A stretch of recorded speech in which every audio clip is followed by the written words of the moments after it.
For a great cup of joe, there's one thing you should know. Your morning brew can also be playful. Buff Boy Brewing guys make the temperature rise, and you surely feel naughty when you swallow our coffee. If you want some real heat, give your mouth a fine treat. You will want some more, rest assured. Buff Boy Brewing, you can't get enough of. It's time for The Scribble, your weekly fix of celebrity chats, bizarre stories in the news, and basic random chatter with best-selling author and syndicated radio host Jeremy Bradley. Make sure your seat is in the upright and locked position and your barf bag is securely in place. Here's Jeremy Bradley. Thank you very much, Larson. Jeremy Bradley here. This is The Scribble, and thanks for tuning in at thescribbleshow.com and on SoundCloud and iTunes. I'm just looking at the calendar, realizing right now as I'm speaking to you, it is Friday the 13th of April 2018.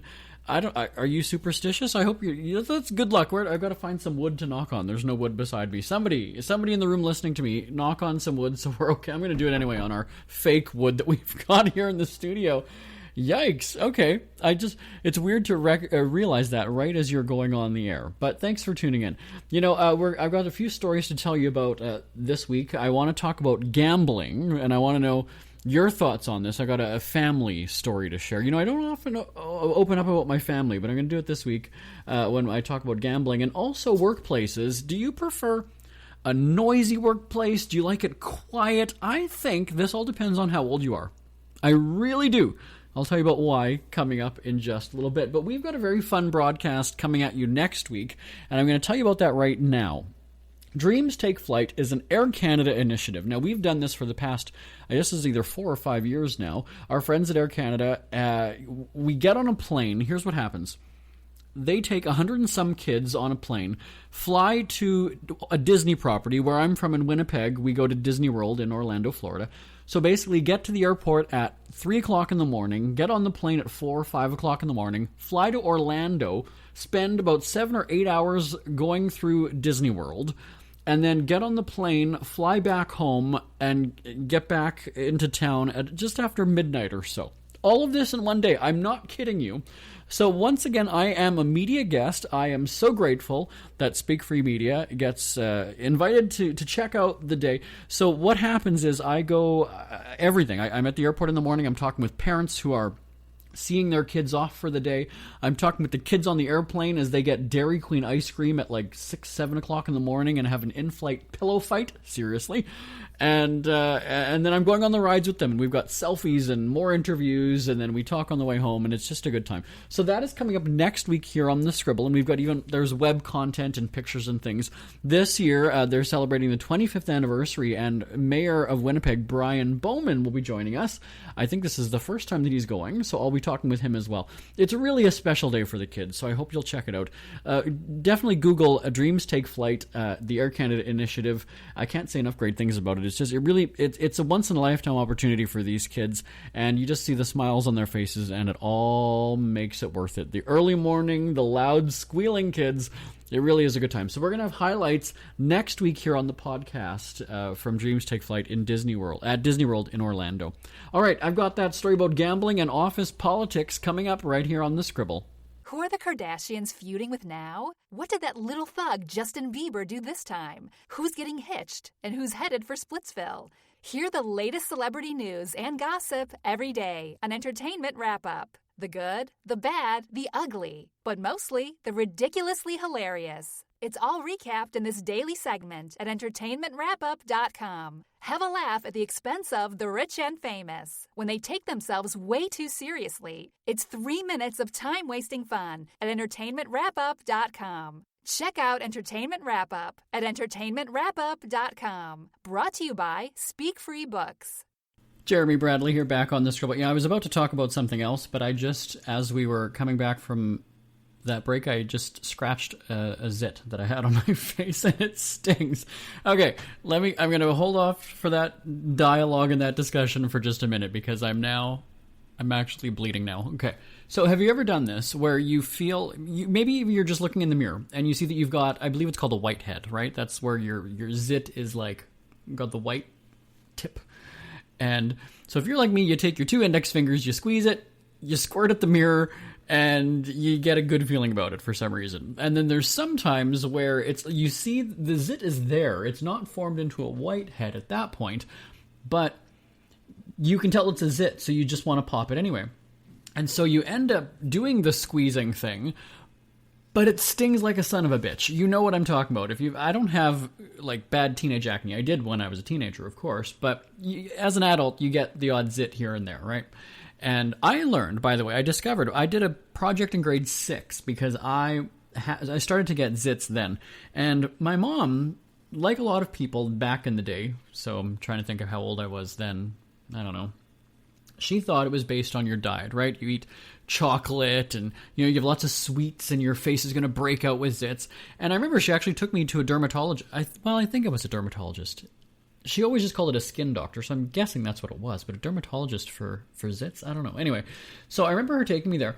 And I remember her saying to the doctor, that basically telling the doctor that it's because of what I'm eating. And because I had done this project, I knew that it had nothing to do with my diet.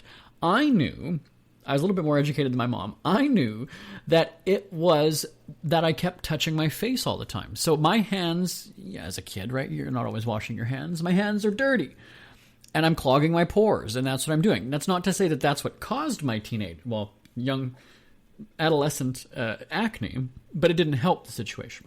So when my mom said that, and the doctor actually said, no, actually, it's not about the diet. It's not about chocolate. It's not about eating French fries and greasy foods or whatever it is. And I just remember looking at my mom and having this, like, there you go, biatch. Not that I said that when I was a kid, 10, 11, however old I was.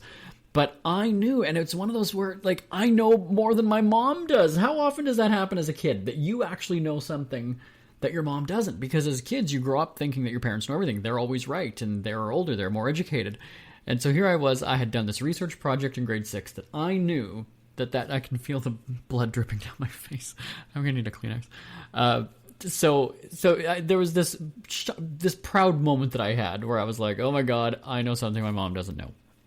And I think that was actually the beginning of the end of my feeling that parents know everything all the time. They don't.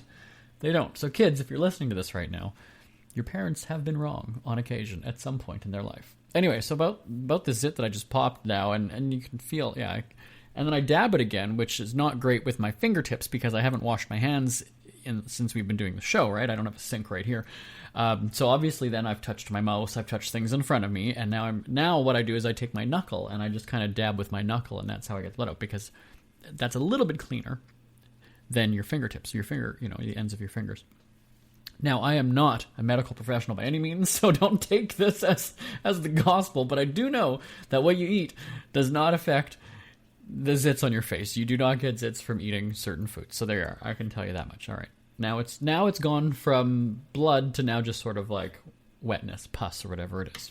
I know 4 minutes of me talking about zits right here on the Scribble, ladies and gentlemen. Where else are you going to get that? You're not going to get that anywhere else. You won't, because we just have no standards here.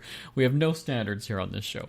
Chime in on your zit commentaries if you have any. Live at jbonair.com is my email address. Live at jbonair.com. I'm probably the only person who has encouraged you to email them about zits. What can I say? All right, so we're going to jump on a break, or am I going to continue talking? I'm going to continue talking. There we go. We've got some time. The other day, I went to the casino with my parents, and I'm not a gambler, nor are my brothers, but we do go with my parents when there's an occasion, so their anniversary or their birthdays or Mother's or Father's Day. So, and again, it's not my brothers and I. We don't. I guess my brothers do gamble when we go. They like to play roulette or poker, whatever it is. So they will gamble when we go as a family, but they don't just go on their own. And they're married with kids, so I don't know that the wives would allow them to do that anyway. But we went to the casino for a family occasion, and I play slot machines. That's really all I mean, I know how to play the other games, but I just don't play them. I feel like I'm going to hold up the table is what the issue is. And not hold up like security, take me down, I've got a gun, hold up or steal chips, but hold up, tie up, slow down the game. And so my brothers go and they play whatever games they're playing. My dad will just go off and wonder. And I think my dad does that because part of it is he's into gambling, but I also think that he doesn't want people to know how much he's actually putting into the slot machine. Both of my parents play slot machines. And so I was with my mom. She was on a slot machine beside me. And then there were times when we would both put like a $5 bill into the machine, and we would each take turns pressing the button to spin the wheels, or the whatever it's called. And so it was kind of fun. It's more of like a social thing then, right? It's not that we're just feeding money into the machines. I'm sitting there talking with my mom. I don't understand slot machines nowadays, because back in the day, when I first started going to the casino, I was 17, don't say anything, but I was sneaking into not sneaking in, I just wasn't ID'd when I was going to the casino. Ironically, I was ID'd when I was 30-something, but not when I was 17. And so that was when the slot machine was like 777, cherries, bars, and I think that was about it. I don't really remember any other ones. But you've seen like those old scenes from Las Vegas where the slot machine is 777. And it was also the time when you would get a roll of quarters, you'd dump them in your little pail, and then you'd put the quarters into the slot machine, and then you pull the handle. I'm actually doing the hand motion for pulling the handle right now, in case you wanted to know. And so that's what I remember. And I remember having filthy black fingers because the coins were dirty, and the entire place was just filthy. And then you had the people that were smoking. This was quite entertaining to me. So you've got your fingers in sort of like the shape of a V, or like almost like you're doing peace, right? Because you're holding a cigarette like that. And these people, I guess, are so into the game, so into the slot machine, they're not paying attention. Like, oh, my fingers are black, and I keep putting them to my lips and to my face. That would probably cause acne as well, considering how dirty your fingers are at that point. And then you'd have these people that have black stuff on their lips, like under their nose, because they were smoking, and so they didn't even realize it. And so they don't see themselves because they're just glued and zeroed in on what they're doing on the slot machine. And it was the funniest thing. So I remember that you would put in like 3 quarters, you pull the handle, it would go spin, spin, spin, and then you either got quarters coming out of the machine or you lost your money. So now at the casino where we were, you don't put quarters into the machine anymore, because I had a couple of coins and I was about to put them in. I was like, well, where does this go now? There's not even a spot for coins. And my mom said they don't take quarter or coins anymore. And I thought, oh, so if I come in with like $5 in quarters, you're telling me that I can't gamble this $5 because it's coins. And she said, no, you'd have to go and you'd have to give it to the cashier at the little counter, and then they would give you a $5 bill or whatever it is. And I just thought that was very bizarre. But again, if it's faster and it's cleaner, you don't have to worry about handling money all the time, that makes sense. But of course, it's easier to slip more money into a machine there. So very clever. Anyway, so we're playing these slot machines. I don't understand how they work. I'm looking for a 777 one or cherries or bars, whatever it was. And there were some of them, but they were like $1 per round. And me being a cheapskate and a best-selling author of a cheapskate book, I'm not pumping that much money into the slot machine. So I was winning, okay, which is a good thing. But I found that I was actually getting angry as I was winning. And the reason being was that I had no idea why I was winning. I had no idea. Here's like a little dog will come in, or there'll be a little bouncing ball, and then the wheels will start spinning again, even though it looks like the game is over. And so there's a part of me that wants to understand, because then I want to know what I'm rooting for. Like, you know how if you have 2 sevens, you know that 3 sevens will win you the round or whatever it is. And so for this, I'm like, okay, well, do I need to get like the little wizard? Do I need to get the pot of gold? Like, what do I need to get to win? And then I just never understood it. Now, my mom, and potentially, I guess, people who gamble quite a bit, know exactly what you need on certain machines to win. So for me, I was winning like $20 here and there, and I found like I just had a scowl on my face. And she's like, oh my God, why aren't you smiling? Why aren't you happy you're winning? And I said, because I don't know how I won. I don't get it. Like, it's just, so yeah, I was the sourpuss, the look that I had on my face, even though I was winning. And then I guess when the lights are flashing and it's making sounds, people are walking by or they're looking to see what you got. And I looked very pissed off. And it was kind of frustrating because I want to know how I'm winning. Like, but again, I should just take the money and be happy about that. So anyway, yeah, it was interesting to see that these people who would just take $20. There was a guy that had a wad of $20 bills, and he was just feeding them into this one slot machine. Now, we couldn't see. We were both sort of facing this. We were facing each other, but he was on the row across from us, and my mom she kept tapping me. She's like, look at that. He keeps putting $20 bills in. And she started kind of keeping track, but not really. But she ended up counting that he put in over $220 just the times that she noticed him. Of course, she was watching her slot machine from time to time and then glancing over at him. But $220, and it was gone like in a flash. And so the funny thing is that, again, back in the day, I would put 75 cents because they were quarters. So I would put 3 quarters in, and it would be gone really quickly. So the funny thing is that now my mom plays these slot machines that are 1 cent each, but you have to spend like 20 cents or 40 cents or 50 cents or whatever it is. And it's funny because I will hit like the double. I don't even know the terminology, so I hope anybody who knows slot machines maybe understands. So not like the first button, but when you like double what you... So if it was for 25, now I press the button to the next one and it's 50. So I'm putting like 2 cents on each row or whatever it is, or column. And so my mom would freak out when I would do that, and it would go up to like 60 or 80 cents. And I would say to her, don't you remember back in the day you were putting 75 cents every time you spun this slot machine? So now you're freaking out that I'm doing like 80 cents or 60 cents, whatever it was.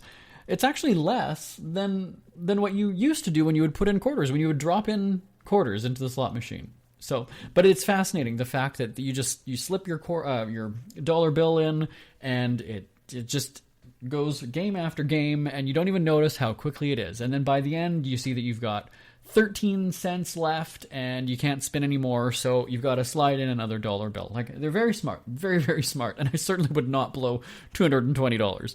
I will admit, when I was a kid, when I was 18, 19, and the novelty of going to the casino was big for me, I don't even know the most I blew at the casino. I think I recall taking out $80 from a bank machine, from an ATM, and wasting $80 fairly quickly. But again, it was just as quickly as I could put those quarters into the machine. It wasn't that I was sliding 20s in because it was convenient.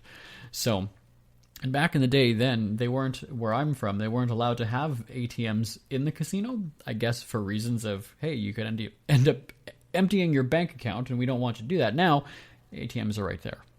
Great how they changed those laws. And also, funny fact, I know we've got to get going because I've talked for almost half of the show in this segment, but it's interesting that in Manitoba, where I'm from, you cannot retail shop 24/7. You cannot do that on a weekend. So Sunday night at 6 p.m., the stores close. So Walmart, any of those big stores close at 6 p.m. on Sunday, but a casino is open 24 hours in Manitoba. Isn't it funny how the government decides which of your addictions you can exploit? You might have a shopping addiction. You might be a big spender when it comes to retail and clothes and all that other stuff. Can't do that on a Sunday night at 9 p.m., but sure as hell can slide 20s into that slot machine. I love that. I love that. I'm being sarcastic. Send me an email, your thoughts on that, live at jbonair.com. Live at jbonair.com. I'm going to go take care of my zit, and we'll be right back on the Scribble. Ever had something to get off your chest but never had the balls to say it? That's a load of crap. Speak Free with JB.com is exactly what you've been waiting for. Your chance to tell it like it is and not care what anybody else thinks. Have your say on issues of the day. Join newspaper and radio columnist Jeremy Bradley as he tells it like it is. Hundreds of thousands of people have stopped by, including some well-known celebrities who have had a chat with JB and speak candidly about what's really going on in the world. You can join them too. Have a rant or a rave. Be brave and head on over to www.speakfreewithjb.com now. It's never too early to start thinking about your next holiday.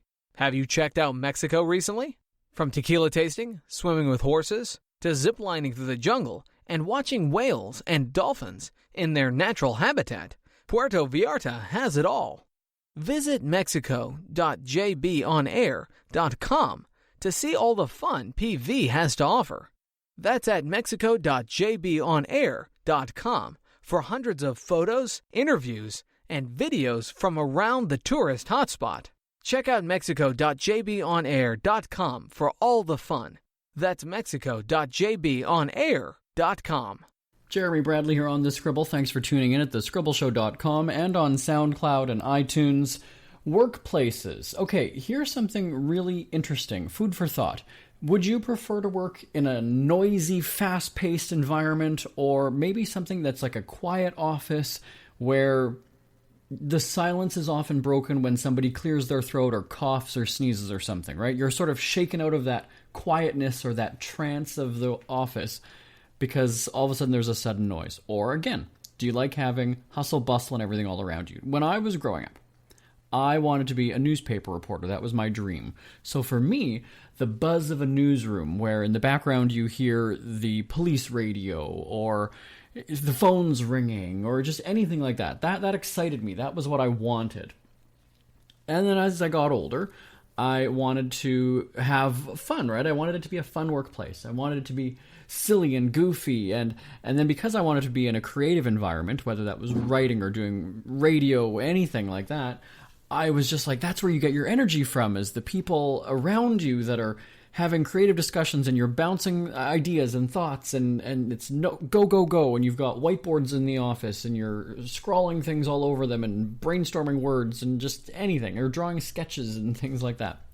And then as I got older, even older, come to like 30s or whatever, I appreciate a quiet workplace. So I've kind of like flipped now.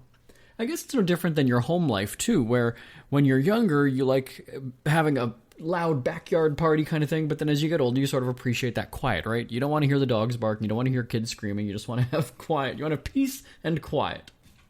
So, let's get to my point of the story here. So I went to a colleague's workplace. Okay, we were going for lunch, but I got there a little bit early, or things were running late, what have you. Anyway, I got a chance to spend I think it was about 20 minutes or so in the office waiting, which was fine. I'm the boss here, so for me, I can take 2 hours for lunch if I want to. It's not a big deal.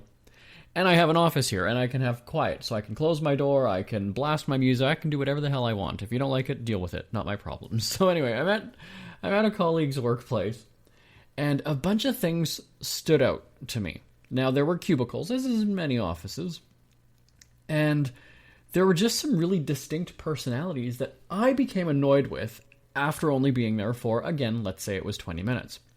So one of the people had this just really annoying laugh. And I'm going to try to do it. I haven't actually recreated this ever, so I don't know if I can do it right.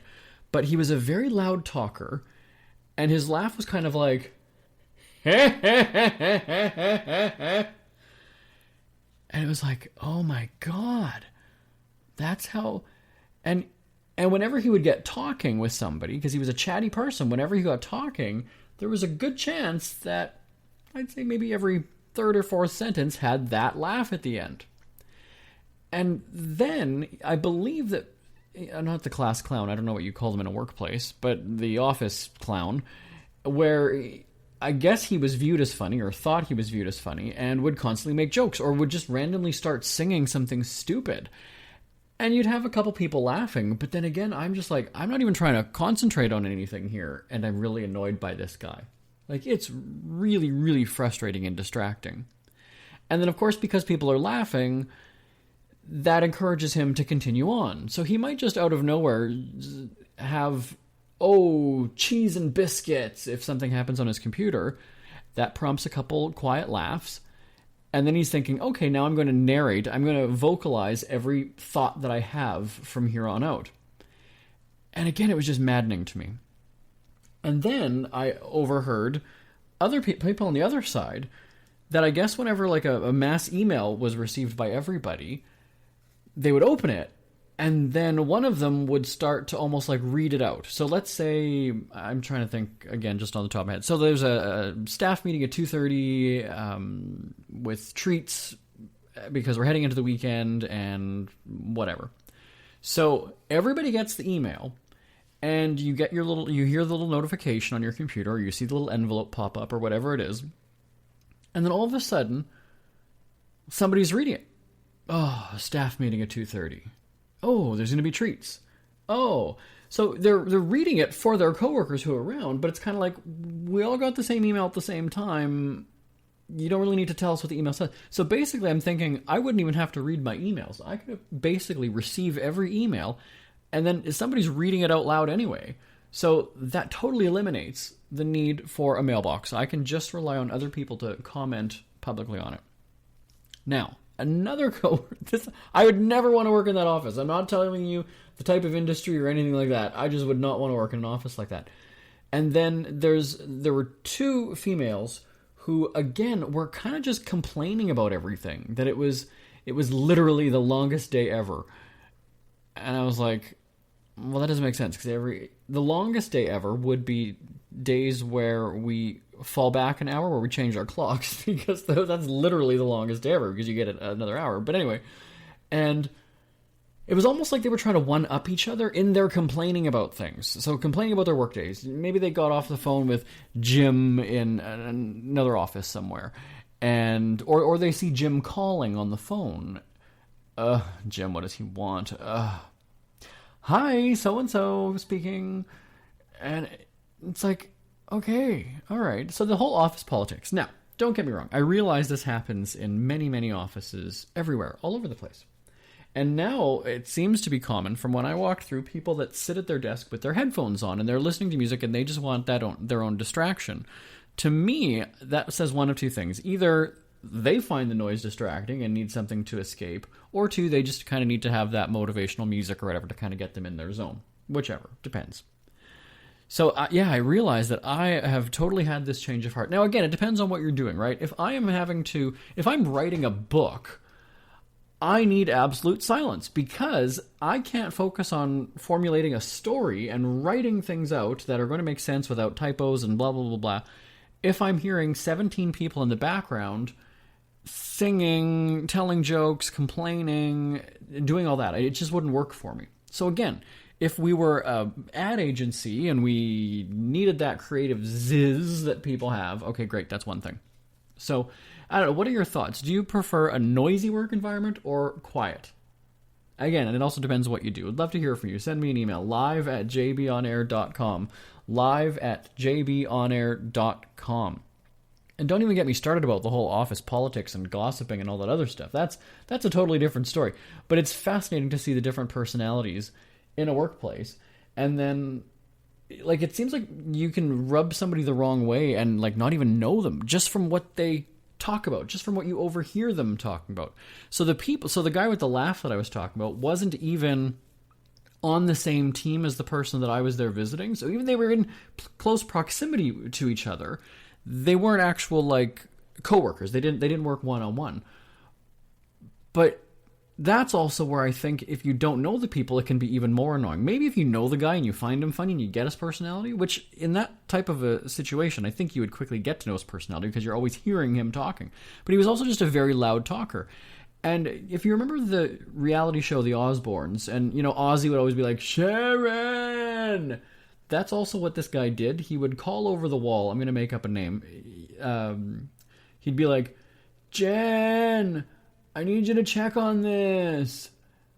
Jen's not his assistant. Jen is not anything to him. But I guess she's a coworker who might have the information that he needs. And I thought, wow, that is so obnoxious. It is so annoying. It is very, very annoying. And again, good thing I do not work there. Good thing I have an office with a couch, with a TV, with music speakers that I can blast anything that I want. Again, live at jbonair.com. This is The Scribble. Isn't it crazy that you wait for payday, but before you know it, you're strapped for cash again? It's time to stop blowing your money and become a smart spender with the book, The Official Guide to Being an American Cheapskate, at cheapskatebook.com. Learn simple ways to cut costs at home every day and during special times of the year. Don't go broke at Christmas. Don't remortgage the house for a fancy vacation. The book is filled with tips to save you money throughout the year. Check out the best-selling book, The Official Guide to Being an American Cheapskate, at cheapskatebook.com or on Amazon and iTunes. Ever had something to get off your chest but never had the balls to say it? That's a load of crap. SpeakFreeWithJB.com is exactly what you've been waiting for. Your chance to tell it like it is and not care what anybody else thinks. Have your say on issues of the day. Join newspaper and radio columnist Jeremy Bradley as he tells it like it is. Hundreds of thousands of people have stopped by, including some well-known celebrities who have had a chat with JB and speak candidly about what's really going on in the world. You can join them too. Have a rant or a rave. Be brave and head on over to www.speakfreewithjb.com now. We hear you chirping. Get scribbling. Tweet up the Scribble at The Scribble Show. Join the discussion with Jeremy Bradley. It's all going down right now on Twitter at The Scribble Show and at thescribbleshow.com. We're out of time. Jeremy Bradley here on The Scribble. Live at jbonair.com is the email address. Talk to you next week. Bye-bye. Want more Scribble? Check out thescribbleshow.com for past shows, celebrity interviews, cheapskate tips, and more. That's at thescribbleshow.com and on Twitter at The Scribble Show. The Scribble is a Speak Free media presentation. If you want some real heat,